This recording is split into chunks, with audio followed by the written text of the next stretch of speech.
जतमध्ये रंगला दहीहंडी सोहळ्याचा थरार। येत्या 2 वर्षात जतला दुष्काळी तालुका म्हणण्याचं धाडस कोणी करणार नाही, आमदार गोपीचंद पडळकर।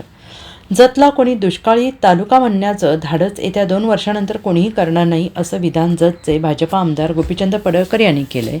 गोकुळ अष्टमी या निमित्ताने जत शहरामध्ये गोपीचंद पडळकरांकडून पहिल्यांदाच भव्य दहीहंडी सोहळ्याचं आयोजन करण्यात आलं होतं। या सोहळ्याला ग्रामविकास मंत्री जयकुमार गोरे, आमदार सदाभाऊ खोत यांच्यासह प्रसिद्ध रॅप गायक संजीव राठोड यांनी उपस्थिती लावली होती आणि या प्रसंगी सादर झालेल्या बहादरा कलाविष्कारांच्या तालावर आमदार गोपीचंद पडळकर देखील थिरकले आणि यावेळी तासगावच्या शिवनेरी गोविंदा पथकाने 7 थरांचा मनोरा रचत दहीहंडी फोडण्याचा मान पटकावला। विजेते संघाला यावेळी 5,55,000चे पारितोषिक देऊन गौरवण्यात आलं आणि यावेळी जत तालुक्यातील ग्रामस्थांनी मोठी गर्दी केली आणि यावेळी आमच्या गाडीला ब्रेक नाही बरं का या गाण्याच्या वेळी भाजप जत आमदार गोपीचंद पडळकर यांनी ठेका धरत डान्स केला आणि उपस्थित नागरिकांची मने जिंकली।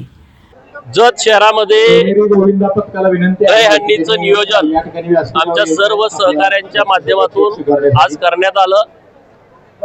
अत्यंत उत्स्फूर्त प्रतिसाद आमच्या लाडक्या बहिणी असतील, तरुण मंडळी असतील, लहान लहान मुलं असतील, वडीलधारी मंडळी असतील, अत्यंत मोठ्या प्रमाणामध्ये लोकांनी प्रतिसाद दिलेला आहे। मी सर्व तालुक्यातील मंडळींचं मनापासून आभार व्यक्त करतो। जतमध्ये माननीय ग्रामविकास खात्याचे मंत्री आवर्जून या दहीहंडीला भेट देण्यासाठी आले होते, वेळात वेळ काढून। माननीय जयाभाऊ, माननीय शेतकऱ्यांचे कष्टकऱ्यांचे नेते सदाभाऊ, आमचे सर्व सहकारी मित्र आणि विशेषतः जे अत्यंत लोकांच्या मध्ये लोकप्रिय आहेत ते गायक संजूभाऊ राठोड, दुसरे लोकगायक आहेत की ज्यांचं लोकांच्या मनावरती ज्यांनी अधिराज्य मिळवलेलं आहे। 6,000 ते 7,000च्या वर गाणी त्यांनी आतापर्यंत लॉन्च केलेली आहेत। ते माझे बंधू माननीय साजन भाऊ बेंद्रे ते पण आलेले होते, मुंबईहून डान्स ग्रुप आलेले आहेत, लावणी सादर करणारी आमची भगिनी पण आलेली आहे आणि सर्व नेते मंडळी माननीय पप्पू डोंगरे असतील, माननीय संदीपबाबा गिड्डे असतील, आमच्या तालुक्यातील माननीय डॉक्टर आरडी साहेब असतील, सर्व भाजपाचे पदाधिकारी असतील, सर्व लोकांनी अत्यंत चांगल्या पद्धतीने रिस्पॉन्स दिला। जतमध्ये असे कार्यक्रम होणं, कारण ग्रामीण भागातील लोकांच्यासाठी काही कार्यक्रमच नाहीत आणि म्हणून आम्ही विशेषतः महिला भगिनींच्यासाठी दहीहंडीचं आयोजन केलंय। आता नवरात्री येते, आमचा मानस असा आहे की आमच्या सगळ्या भगिनींच्यासाठी एक चांगला कार्यक्रम, कारण गावात कार्यक्रम नाहीत आणि मग एकत्रित येण्यासाठी संधी मिळत नाही आणि म्हणून एक महिलांच्यासाठी भव्य दिव्य देखणा कार्यक्रम आम्हाला आता येत्या नवरात्रीमध्ये आम्हाला तो कार्यक्रम घ्यायचा आहे।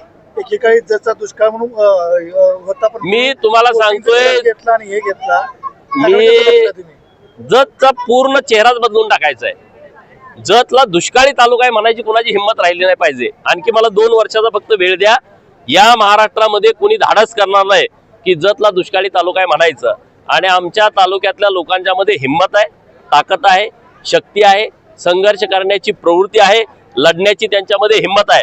त्यामुळं जतचा पूर्ण चेहरा मोहरा बदलण्याचा आम्ही ठरवलाय।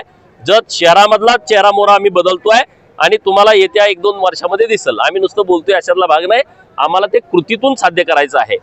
आमच्या लोककला जपल्या पाहिजेत, आमच्या ज्या परंपरा आहे, दहीहंडी आमची परंपरा आहे आणि ही परंपरा जपली पाहिजे या दृष्टिकोनातून या कार्यक्रमाचं आयोजन केलेलं आहे। सर्व सण उत्साहात चांगल्या पद्धतीनं साजरे व्हावेत यासाठी आम्ही सगळेजण प्रयत्नशील आहे। Bureau report SBN Marathi Jat.